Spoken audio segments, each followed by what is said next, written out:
Hello dear students, I am Pawan Yadav working as a PGT Mathematics in Suraj School, Rewari. And dear students, today we will discuss trigonometric equations of the third chapter of 11th class, that is trigonometric functions. तो देखिए बेटा trigonometric equation क्या है। Equation से तो आप समझते ही है, जहां पे इक्वल आ जाए, बीच में एक इक्वल का साइन होता है, दैट इज इक्वेशन। जैसे आपने कभी पढ़ा होगा भाई x square plus 2x minus 3 equal to 0। तो दिस इज क्या है, एन इक्वेशन। ठीक है बेटा, इन इक्वेशन क्या होती है आप आगे पढ़ेंगे कि अगर मैं कह दूं x इज ग्रेटर देन 3 या मैं कह दूं x इज लेस देन 3, तो बेटा ये जहां ग्रेटर आ गया या लेस आ गया, इसको हम बोलते हैं इन इक्वेशन। इसके ऊपर एक कंप्लीट चैप्टर है। ठीक है, तो अब अगर इसकी डेफिनेशन बनाए हम, देखो ट्रिग्नोमेट्रिक इक्वेशन, तो क्या डेफिनेशन बनेगी, an equation which involves trigonometric functions and having some unknown angles is known as trigonometric equation। अब आप कहेंगे सर ये ट्रिग्नोमेट्रिक फंक्शन कौन सा इन्वॉल्व हो, ट्रिग्नोमेट्रिक एंगल क्या है। जैसे फॉर एग्जांपल बेटा मैं कहना चाहूं कि sin x is equal to 1/2। अब देखो इसको मैं ट्रिग्नोमेट्रिक इक्वेशन क्यों कहूंगा, जरा समझना आप। भाई पहली बात तो sin x आया हुआ है, तो sin x क्या है, एक ट्रिग्नोमेट्रिक फंक्शन है। बोलो हो गया कि नहीं हो गया। अच्छा x क्या है बेटा, x इसका हो गया एंगल। अब किस किस x के ऊपर ये 1/2 होगा, तो मुझे बताइए x अननोन हो गया कि नहीं हो गया। मतलब x की क्या क्या वैल्यू हो सकती हैं जिसके ऊपर sine of that angle will gives the answer 1/2। इसी तरह से कोई आपको कह दे कि भाई cos x is equal to 1/√2, तो ये क्या है, ये ट्रिग्नोमेट्रिक इक्वेशन है। कोई आपको कह दे कि भाई tan x will be equal to 0, ये बेटा तीनों मैंने क्या लिखी है, दीज आर ट्रिग्नोमेट्रिक इक्वेशन। अच्छा अब बात करते हैं कि अब इनके कुछ सॉल्यूशन भी तो निकलेंगे। जैसे आपने कभी देखा होगा कि भाई ये क्वाड्रेटिक इक्वेशन है, तो इसका जब आप सोल्व करते हो तो बेटा x के आपके पास पावर 2 है, तो दो आंसर आपके पास x के आते हैं। ठीक है, तो अब वो दो आंसर जो आएंगे वो क्या है, इसका सॉल्यूशन है। तो अब इसके सॉल्यूशन क्या होंगे, sin x इक्वल टू 1/2 के, भाई वो सारी x की वैल्यूज जिनके ऊपर आंसर हमारा पुट करने से क्या आ जाए, 1/2 आ जाए। तो देखो बेटा सॉल्यूशन की बात कर लेते हैं। ट्रिग्नोमेट्रिक इक्वेशन आई थिंक आपको क्लियर हो गया होगा। ऐसी इक्वेशन जिसमें ट्रिग्नोमेट्रिक फंक्शन हो, भाई साइन हो, कोस हो, टेन हो, कोट हो, सीकेंट हो, कोसिकेंट हो। इक्वेशन मींस इक्वल और कोई पर्टिकुलर वैल्यू, तो हमें x क्या है, अननोन एंगल्स होंगे। अच्छा चलो बात करते हैं अब सॉल्यूशन ऑफ ट्रिग्नोमेट्रिक इक्वेशन। तो देखो बेटा अब अगर ट्रिग्नोमेट्रिक इक्वेशन के सॉल्यूशन की अगर मैं बात करूं, तो बेटा ये सॉल्यूशन तुम्हारे दो तरह के सॉल्यूशन होते हैं। कौन कौन से सॉल्यूशन होते हैं, ध्यान से समझना। एक आपके पास होता है प्रिंसिपल वैल्यू सॉल्यूशन,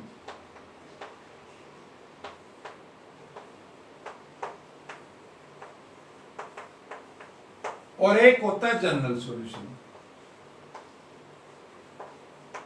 अब आप ध्यान से समझना बेटा, क्या क्या बताया मैंने। एक तो है प्रिंसिपल वैल्यू सॉल्यूशन और एक है जनरल सॉल्यूशन।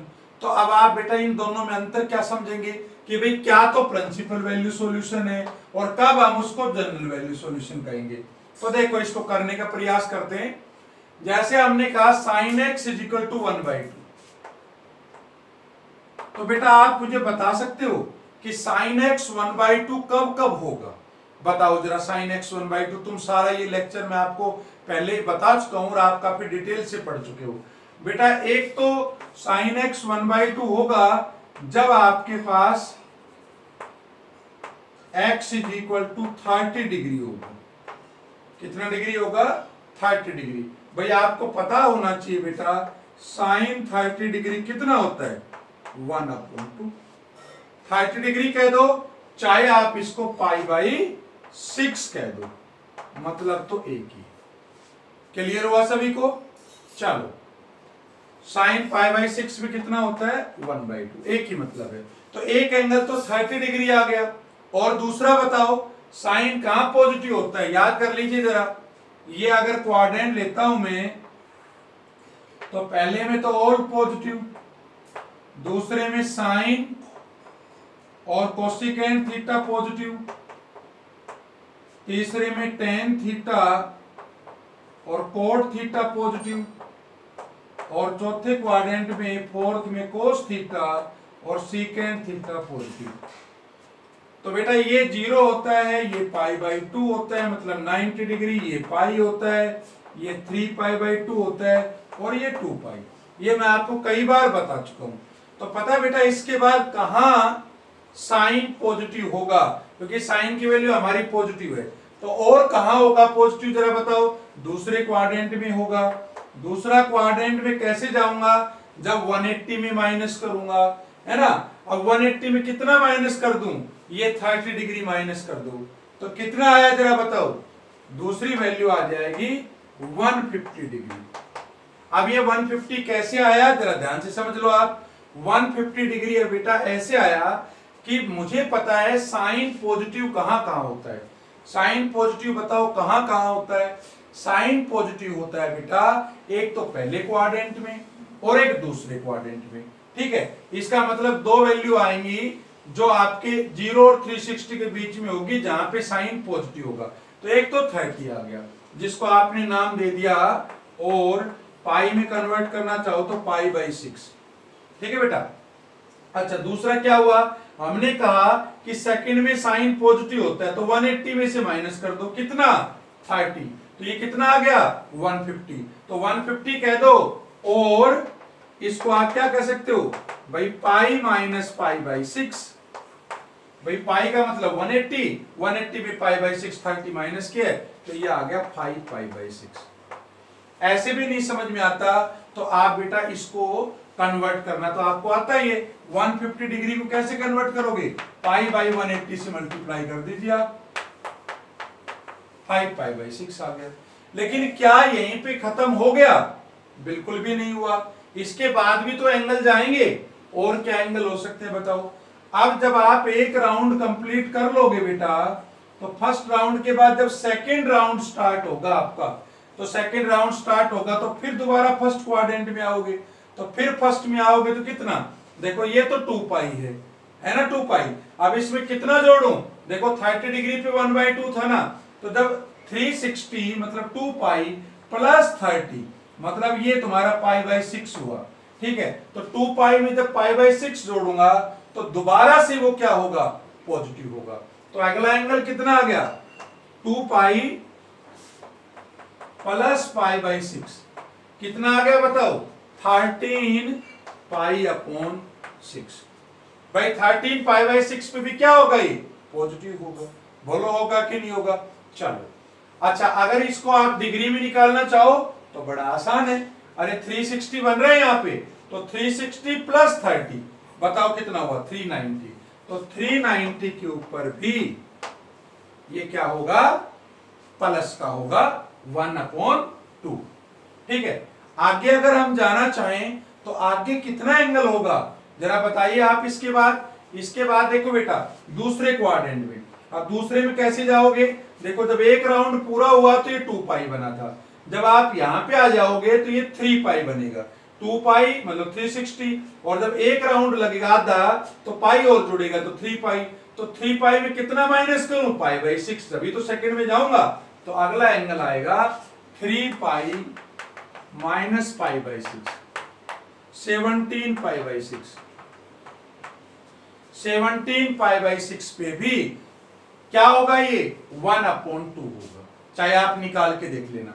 अगर इसको डिग्री में कन्वर्ट करना चाहो तो 30 से मल्टीप्लाई कर दो 17 को, तो 510 आ जाएगा। कितना आ जाएगा? 510 10 आ जाएगा। ठीक है बेटा, तो इस तरह से आप ये डिफरेंट एंगल्स निकाल सकते हैं। तो तुम कहोगे सर ये तो हम निकालते रहेंगे, भाई ये तो एंडलेस है। तो इसका मतलब क्या हुआ कि भाई इसके तो सॉल्यूशंस आते ही जा रहे हैं।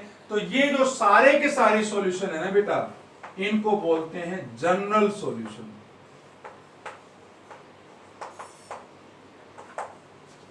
भाई ये तो मैंने पॉजिटिव के लिए, ठीक है, अब नेगेटिव के भी तो हो सकते थे, माइनस में नेगेटिव में जाता तो इधर नेगेटिव में भी हो सकते थे, ये पॉजिटिव में भी है और अभी तो चलते ही जा रहे हैं। तो जितनी भी x की वैल्यूज, वो सारी x की वैल्यूज जिनको पुट करने से मुझे 1/2 मिलेगा, वो हो गया तुम्हारा जनरल सॉल्यूशन।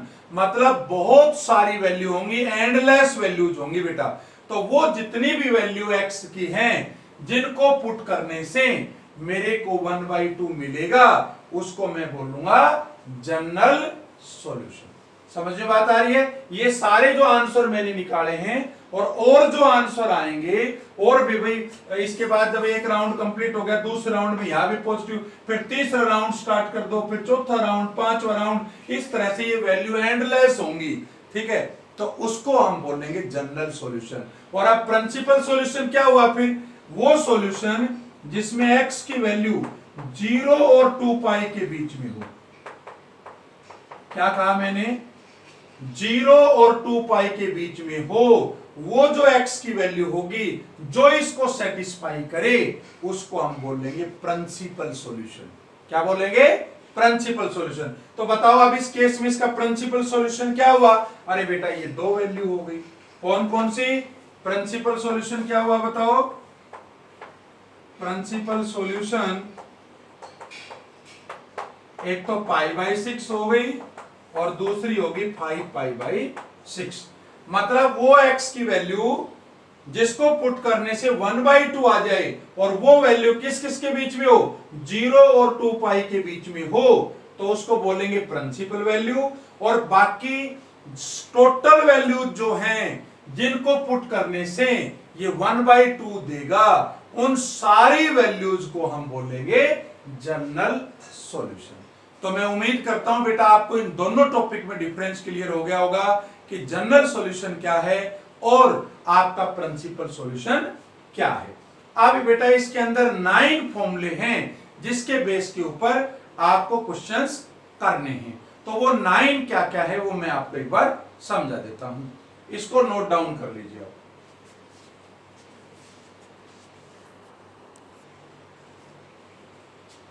देखो बेटा, जिन मैं 9 फॉर्मूलों की बात कर रहा हूं जिसको हम इस एक्सरसाइज में अप्लाई करने वाले हैं, वो क्या है? देखो, अगर सबसे पहला है कि अगर कभी आपको sin x = 0 मिल जाए, तो बताओ आप क्या कहते हो? जनरली आप तुरंत कहते हो कि सर x = 0।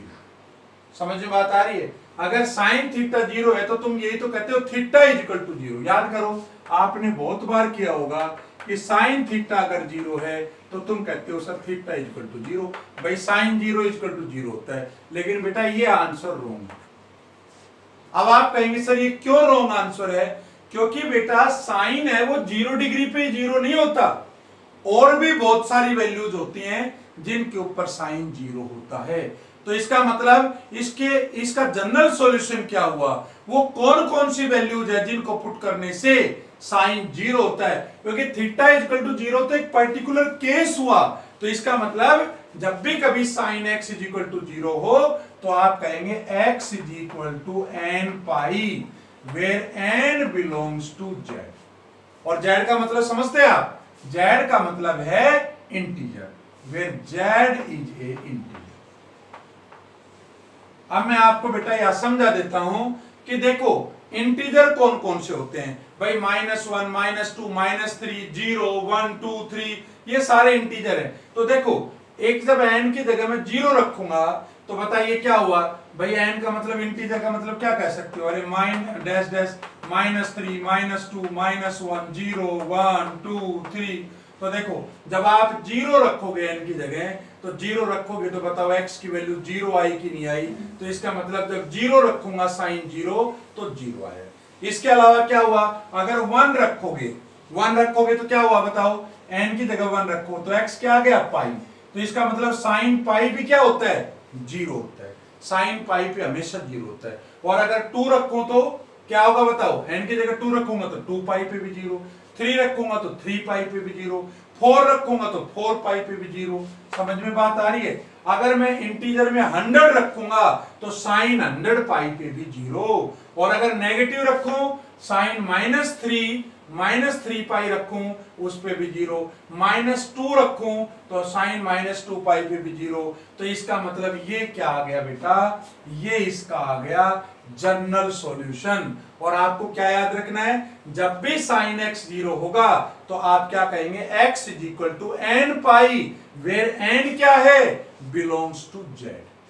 z क्या है, इंटीजर है। समझ आगे बात। आगे से आपको 10वीं वाला काम मत करना कि अगर साइन x = 0 हो तो आप कह दो x = 0। ये बेटा एक पर्टिकुलर केस है, लेकिन ये सारे सॉल्यूशन नहीं है।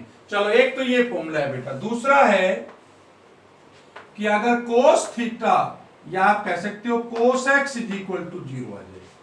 क्या कहा मैंने, cos x अगर 0 आ जाए तो x क्या होगा, तो बेटा x = 2n + 1 π/2 where n belongs to z।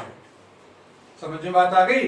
क्या कहा मैंने, अगर cos x = 0 आ जाए तो जनरली आदत होती है हमें कि अगर cos थीटा 0 है तो हम कहते हैं थीटा = π/2। अरे बेटा ये π/2 भी इसमें शामिल है।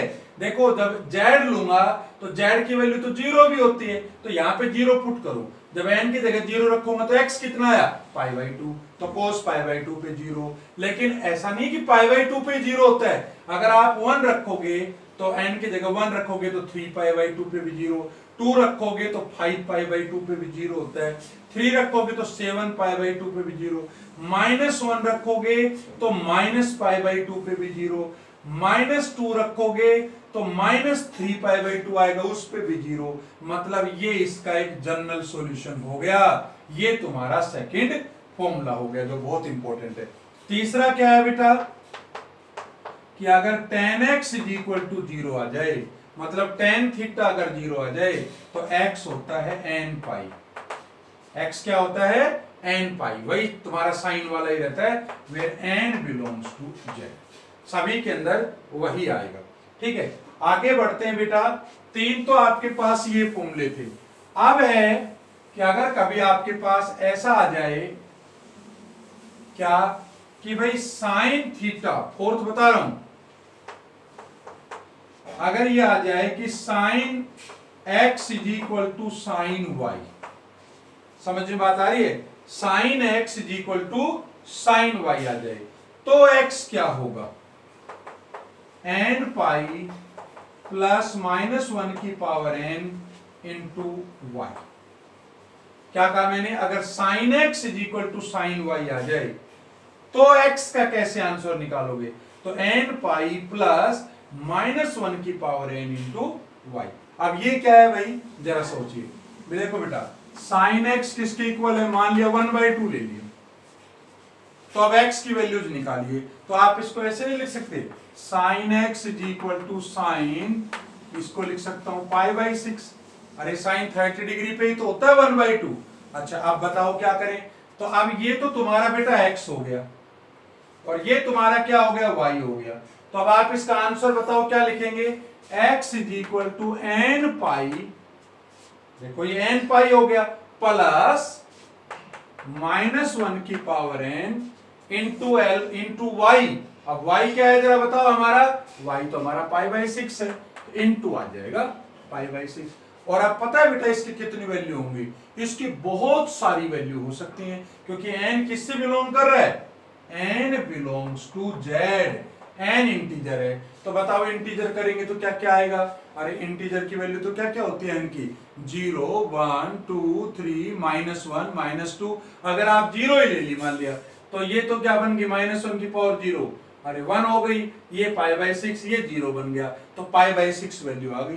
भाई n = 0 लोगे तो x = π/6। और बताओ π/6 को पुट करने से 1/2 आएगा कि नहीं आएगा। अगर 1 लेता हूं, अगर 1 लेता हूं तो बताओ n इक्वल टू 1 पे क्या होगा? अरे x इक्वल टू पाई, यहां मान लो माइनस पाई बाई 6, बेटा ये 5 पाई बाई 6 आ गया, मतलब 150 डिग्री। और याद करो हमने निकाला तो था 150 डिग्री के ऊपर भी साइन कितना आया था? 1/2। फिर क्या करोगे? अरे n की जगह 2 रख दो, फिर 3 रख दो, फिर 4 रख दो, फिर -1 रख दो, फिर -2 रख दो, फिर -3 रख दो। तो बताओ जनरल सॉल्यूशन हो गया कि नहीं हो गया? याद रहेगा आपको? तो इसका मतलब क्या हुआ? जब भी कभी sin x equal to sin y आ जाए, जैसे ये x है, ये तुम्हारा y हो गया, तो क्या फॉर्मूला लगाओगे? x equal to n pi plus minus 1 की पावर n इंटू वाई, और देन आप उसके सॉल्यूशन निकाल लोगे। चलो आगे बढ़ते हैं। 4 के बाद जो नेक्स्ट बेटा है आपका, वो है फिफ्थ। फिफ्थ है अगर cos x equal to cos y आ जाए, ये मैं आपको क्वेश्चंस में और अच्छे से क्लियर करूंगा। cos x equal to cos y आ जाए तो x इक्वल टू क्या होगा? 2n pi plus minus y, where n belongs to z। n बेटा सभी में क्या है? तुम्हारा इंटीजर है, ठीक है। तो x, यहां y क्या है? तुम्हारा कोई भी एंगल होगा, तो x की वैल्यू निकालनी है ना हमें, तो 2n पाई प्लस माइनस ये y लिख देंगे, n बिलोंग्स टू z। चलो आगे बढ़ते हैं 6 पे। अगर tan x equal to tan y आ जाए तो x इक्वल टू लगाएंगे n पाई प्लस एल्फा और प्लस y, एल्फा होता तो एल्फा लगा देते, where n belongs to z। और अगर मैं 7th की बात करूं कि अगर sine square x equal to sine square y आ जाए तो x होता है n pi plus minus alpha, और अगर मेरे पास cos square x is equal to cos square y आ जाए तो x होता है n pi plus minus alpha. और 9th की बात करूं, अगर tan square x is equal to tan square y होता है तो x होता है n pi plus minus alpha. सभी केस में n belongs to z, n belongs to z, n belongs to z, सभी के सभी केस में, ठीक है। अच्छा अब देखो, बहुत आसान क्वेश्चंस हैं, बहुत आसानी से आपको बताऊंगा कैसे अप्लाई करते हैं। जैसे अगर इसकी बात करूं मैं cos x equal to cos y की, तो बेटा ये कैसे लगाएंगे? बड़ा आसान है। अगर cos x इक्वल टू 1/√2 दे दे आपको, तो बताओ क्या होगा? cos x कितने डिग्री पे 1/√2 होता है? अरे cos π/4। तो देखो बेटा, ये तुम्हारा x हो गया, ये तुम्हारा y हो गया, तो क्या फॉर्मूला लगाओगे? अरे x equal to 2n pi plus minus y, तो y की जगह कितना देगा? π/4। और अब आप n की जगह इंटीजर रखते रहो। भैया n की जगह मान लिया मैंने 0 ले लिया, तो 0 ले लिया तो क्या क्या आंसर आ गया? बताया n की जगह 0 लेंगे तो ये तो 0 बन गया, तो एक तो प्लस का π/4 आ गया, एक माइनस का π/4 आ गया। मतलब प्लस का π/4 रखूंगा जब भी 1/√2 आएगा, और माइनस का π/4 रखूंगा तो चौथा क्वाड्रेंट है उसमें भी 1/√2 आएगा। इसके बाद 1 रख दो n की जगह, 2 रख दो, 3 रख दो, 4 रख दो, -1 रख दो, -2 रख दो, ऐसे आएगा। और स्क्वायर वाला लर्न करना बड़ा आसान है बेटा। स्क्वायर वाले में याद रखना सभी में एक ही फॉर्मूला है। मतलब अगर sine square x equal to sine square y आ गया तो x equal to n pi plus minus alpha. Alpha नहीं बेटा, ये y है एक्चुअली, है ना। तो ये आपके पास अगर एल्फा एंगल लेते तो आप इसको एल्फा लेते, यहाँ पे y है तो आप इसको y ले लेंगे, ठीक है बेटा।